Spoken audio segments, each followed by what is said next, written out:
Durante la Guerra Fría, Estados Unidos y la Unión Soviética compitieron por absolutamente todo: tecnología, armas, espacio, inteligencia. Pero existía otro campo de batalla, uno mucho más extraño: el cuerpo humano. Porque para la Unión Soviética, los atletas no eran simplemente deportistas, eran demostraciones vivientes de superioridad ideológica. Para crear atletas capaces de dominar el mundo, la URSS comenzó a experimentar con entrenamiento extremo: biomecánica, química, recuperación y métodos que hoy todavía generan controversia. Porque mientras Occidente veía deporte, la Unión Soviética veía ingeniería humana.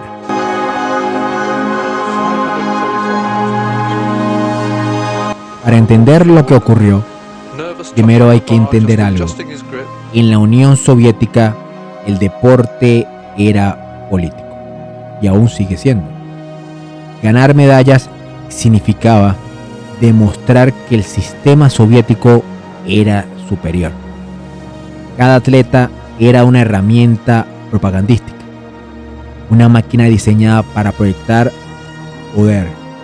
Y cuando tu objetivo político es dominar físicamente al resto del mundo, comienzas a buscar métodos extremos.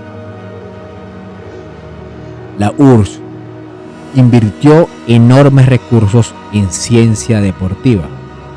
Y aquí es donde la historia se vuelve inquietante, porque los soviéticos fueron los primeros en biomecánica avanzada, periodización, adaptación neural, recuperación estratégica, análisis hormonal y sistemas extremadamente agresivos.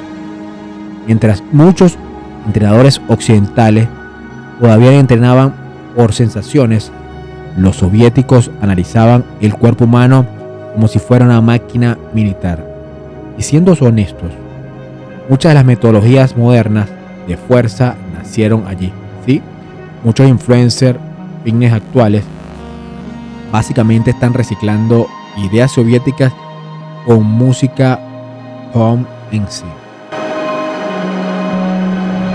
Paul Plunges, Recovery Optimization, Neural Adaptation. Hermano, Iván ya hacía esto mientras levantaba cero en Siberia hace 50 años. Pero existe otro tema imposible de ignorar: la química, los esteroides. Porque durante la Guerra Fría, el dopaje comenzó a expandirse masivamente en deportes de fuerza. Y aunque muchas naciones participaron, el bloque soviético llevó la ciencia del rendimiento a otro nivel. Testosterona, dianabol, sistemas hormonales sofisticados, protocolos experimentales, recuperación química, todo con un objetivo: crear atletas físicamente superiores.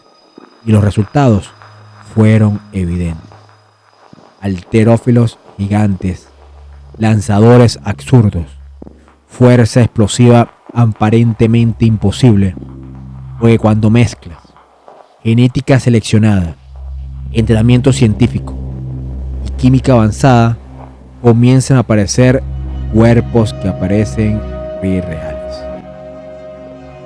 En este caso, el propio John Ziegler, el padre de Dianabol, él hablaba, lo tengo aquí en este video, que los rusos comenzaron muchos años antes con la testosterona de alguna u otra forma, más allá que en teoría la primera prueba o resultados fue en los años 50. Y algunos atletas soviéticos parecían literalmente construidos en laboratorios: Vasily Alexeyev, Yuri Blasov, Alexander Karelin. Hombres enormes, dominantes, físicamente intimidantes. Y aquí aparece algo fascinante. Muchos de estos atletas no solamente eran fuertes, parecían biomecánicamente diferentes. Cuellos gigantes, densidad física absurda, mandíbulas enormes, recuperación sobrehumana y una tolerancia al dolor completamente anormal. Porque el objetivo nunca fue crear cuerpos saludables. El objetivo era crear máquinas competitivas. Pero el cuerpo humano siempre termina cobrando, porque muchos de estos atletas pagaron un precio enorme: lesiones crónicas, problemas articulares, dependencia química, desgaste hormonal, corazones agrandados y cuerpos destruidos décadas después. Porque el problema del rendimiento extremo es que el cuerpo humano tiene límites biológicos reales, aunque la política, el ego o el nacionalismo intenten ignorarlo. Y lo más increíble es que la Unión Soviética nunca desapareció realmente del deporte moderno, porque gran parte de la ciencia del entrenamiento, la periodización, la recuperación moderna y la cultura de rendimiento extremo todavía nacen de ideas desarrolladas durante esa era. Incluso hoy, atletas modernos siguen persiguiendo el mismo objetivo: superar los límites humanos. Más masa, más fuerza, más rendimiento, más dominación física. Solo que ahora el laboratorio ya no pertenece a un gobierno, pertenece a Internet. Porque quizás la historia de los experimentos soviéticos nunca trató realmente sobre deporte, trató sobre una obsesión mucho más antigua: la obsesión humana por convertirse en algo superior, algo más fuerte, más resistente, más dominante.